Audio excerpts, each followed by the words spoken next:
Hi everyone, मेरा नाम है सौरभ मंडल। आप लोग देख रहे हैं कॉमर्स नॉलेज हब। तो मैं आज आपको 3 ऐसी चीजें बताने वाला हूं जिसके बारे में आपको नहीं पता होगा। पहला आपको मिनिस्ट्री ऑफ फाइनेंस के बारे में, दूसरा आरबीआई के बारे में और तीसरा है एसबीआई के बारे में। पहले ही एसबीआई, आरबीआई और मिनिस्ट्री ऑफ फाइनेंस कैसी थी और अब कैसी होगी, इसको डिस्कस करेंगे। अगर आपको जानना है कि आखिर ऐसा क्या है तो आप वीडियो के लास्ट तक बने रहिए। अब ही हम लोग स्टार्ट करने वाले हैं एक नया चैप्टर, इसका नाम है मनी।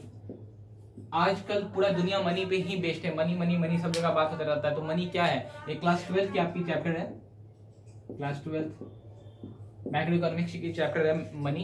तो मनी आखिर क्या है उसे हम लोग डिस्कस करते हैं। तो मनी क्या है और कैसे आया, इसको समझने से पहले हम लोग समझते हैं जब मनी से पहले क्या था। मनी से पहले था आपको सीसी इकोनॉमी। सीसी इकोनॉमी क्या होता है? सीसी इकोनॉमी कहते हैं कॉमोडिटी टू कॉमोडिटी इकोनॉमी। मतलब क्या? एक कॉमोडिटी लो, दूसरा कॉमोडिटी दो, एक गुड्स लो, दूसरा दो। उसमें क्या होना चाहिए आपका? जैसे दो एग्जांपल लेते हैं, एक राम है और एक श्याम है। राम के पास 5 मार्कर या 10 मार्कर है और उसे नीड क्या है? नीड है उसे एक बोर्ड की, ठीक है। और इसके पास 10 बोर्ड है और इसे नीड है एक मार्कर की। तो यहाँ पे क्या होगा? ये दोनों एक जगह मिलेंगे। ये बोलेगा भाई तेरे पास क्या है, एक मार्कर है, तुझे और मार्कर की जरूरत है, तू मुझसे मार्कर ले ले और तू मुझे बोर्ड दे दे, मुझे बोर्ड की जरूरत है। तो यहाँ पे क्या है? एक तो इन दोनों को मिलना पड़ेगा, ये दोनों नहीं मिलेंगे तो नहीं होगा। तो पहला इसका ड्रॉबैक क्या हो जाएगा आपका कि दोनों का मिलना जरूरी है, अगर नहीं मिलेंगे तो नहीं होगा। दूसरा पॉइंट यहाँ पे क्या आएगा आपका कि देखो दोनों का नीड सेम होना चाहिए। मतलब ये इसका नीड फुलफिल कर सके, इसका नीड ये फुलफिल कर सके, जिसको हम लोग क्या कहते हैं? Double coincidence of wants.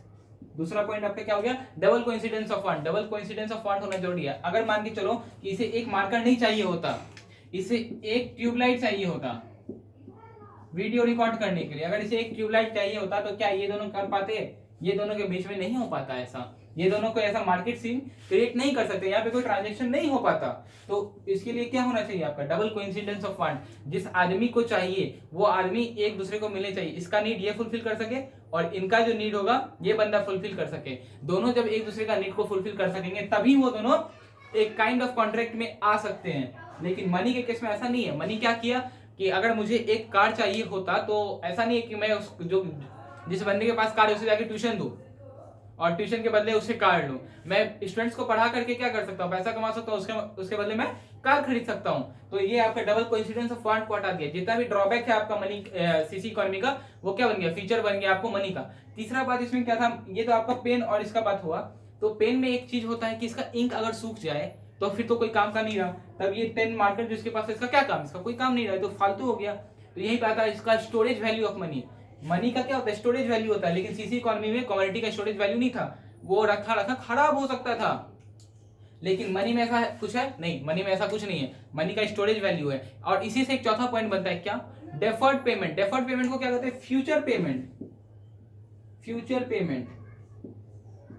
तो स्टोरेज वैल्यू से ये टर्म निकलता है आपका डेफर्ड पेमेंट। मान के चलिए आपका ये इंक खराब हो गया तो आप फ्यूचर पेमेंट कर सकते हो इससे? नहीं, नहीं कर सकते हो। कॉन्ट्रेक्चुअल पेमेंट, जो आप सोचते हो कॉन्ट्रैक्ट करते हैं कि काम खत्म करोगे तब पेमेंट करूंगा, तो इस चीज में कर सकते हो क्या? नहीं, नहीं कर सकते हो कमोडिटी इकोनॉमी में। क्यों? क्योंकि आपका तो इंक खत्म हो गया, आपका इससे उसको दोगे, नहीं दे सकते हो। लेकिन मनी में ऐसा है, मनी में आप बाद में पेमेंट कर सकते हो। आप पैसा अपने पास रख लो, बाद में जाकर के पेमेंट कर सकते हो। क्या है? डेफर्ड पेमेंट कर सकते हो, मतलब फ्यूचर पेमेंट। डेफर्ड का मतलब क्या? Future payment. फ्यूचर आप पे कर सकते हो। तो जितनी भी ड्रॉबैक्स है आपकी सीसी इकोनॉमी की, वो सारी आपकी क्या हो गई? फीचर हो गई मनी की। दूसरी बात करते हैं हम लोग, तो मनी कितने टाइप का होता है? फॉर्म्स ऑफ मनी, जो मैंने आपको बताया था मिनिस्ट्री ऑफ फाइनेंस के बारे में, तो उसको डिस्कस करते हैं मिनिस्ट्री ऑफ फाइनेंस के बारे में। तो फॉर्म्स ऑफ मनी पहले देख लेते हैं।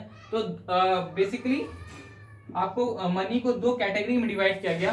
पहला आपका था fiat money and fiduciary money. मैं आपको तुरंत एग्जांपल देता हूं, आपको सब समझ में आ जाएगा। जो भी नोट जो है, जो भी आपके पास 10 रुपए के नोट हो, 50 रुपए की, 20 रुपए के नोट हो, जिसके द्वारा या तो गवर्नमेंट ने या तो आरबीआई ने इशू किया होगा, वो फिएट मनी होता है। मतलब क्या? 10 रुपए का नोट, 20 रुपए का नोट। मतलब अगर गवर्नमेंट बोल दे कि इसको एक्सेप्ट नहीं करना है तो फिर इसका कोई वैल्यू नहीं रहेगा। इसका सबसे अच्छा एग्जांपल है डिमोनेटाइजेशन। जब डिमोनेटाइजेशन हुआ 500 रुपए का नोट, उसके बाद कोई काम का नहीं रहा पुराना वाला 500 रुपए का नोट। क्यों? क्योंकि गवर्नमेंट बोल दिया कि उसका कोई वैल्यू नहीं है। तो फिएट मनी वो मनी होती है जो गवर्नमेंट पे डिपेंड करती है। अगर गवर्नमेंट बोलेगा उसको एक्सेप्ट करना है तो ही करना है, अगर गवर्नमेंट मना कर दे एक्सेप्ट करने के लिए तो फिर इस मनी का कोई वैल्यू नहीं है। और अगर गवर्नमेंट बोल रहा है कि एक्सेप्ट करना है और कोई बंदा बोलता है कि नहीं हम नहीं करेंगे, तो उस पर केस तक हो सकता है, उसे जेल तक हो सकता है। फिड्यूशरी मनी में ऐसा नहीं है। फिड्यूशरी मनी आपके ट्रस्ट पे बिल्ड होता है और इसका एग्जांपल होता है check.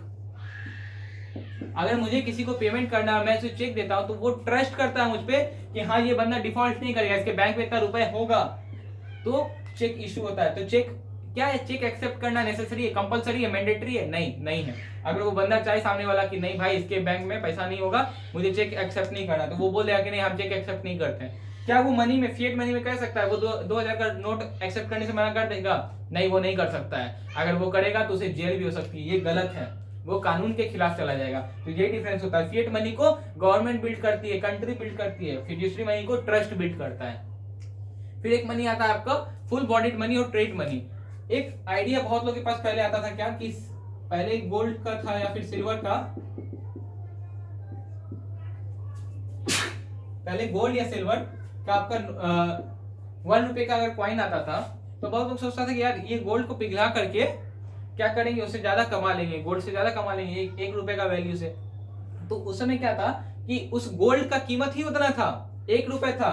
Market value equal to था क्या? Commodity value. मतलब अगर आप उस गोल्ड को पिघला करके आप उससे 5 रुपए का अगर निकालते हो, 5 रुपए का गोल्ड, तो वो गोल्ड भी आपको 5 ही रुपए का होगा, उससे कम का नहीं होगा, उससे ज्यादा का भी नहीं होगा। आप सोचेगा प्रॉफिट कमा ले। ये था आपका फुल बॉडीड मनी। इसको क्या कहते थे? फुल बॉडीड, मतलब जितना बॉडी है उसका वो पूरा का पूरा उतना ही होगा, ना उससे कम ना उससे ज्यादा। फिर आया जो आज के टाइम में चलता है क्रेडिट मनी। क्रेडिट मनी में क्या था कि आपका मार्केट वैल्यू हमेशा क्या होगा? ज्यादा होगा कम्युनिटी वैल्यू से। मतलब क्या, अभी जो 1 रुपए का आपका सिल्वर का कॉइन चलता है या फिर 5 रुपए का चलता है सिल्वर का कॉइन, उसको जब आप पिघलाओगे, सोचोगे सिल्वर उसे निकाल के उसको मार्केट में बेचे, तो वो कभी भी आपको अगर 5 रुपए का कॉइन है तो 5 रुपए का मिल जाए ऐसा नहीं होगा, उससे हमेशा कम ही होगा। 4 रुपए, 3 रुपए, 2 रुपए हमेशा कम होगा। आपको मार्केट वैल्यू के इक्वल उतना नहीं दिया जाएगा। नहीं तो ऐसे में तो क्या होता, अगर मान के चलिए गोल्ड रहता और 10 रुपए का अगर गोल्ड का कॉइन रहता तो उसको बेच करके आदमी क्या 50,000 रुपए भी कमा लेता। 100 ग्राम गोल्ड का कीमत आपको पता ही है कितना ज्यादा है। तो ये था आपका फिड्यूशरी फुल बॉडीड मनी और ट्रेड मनी।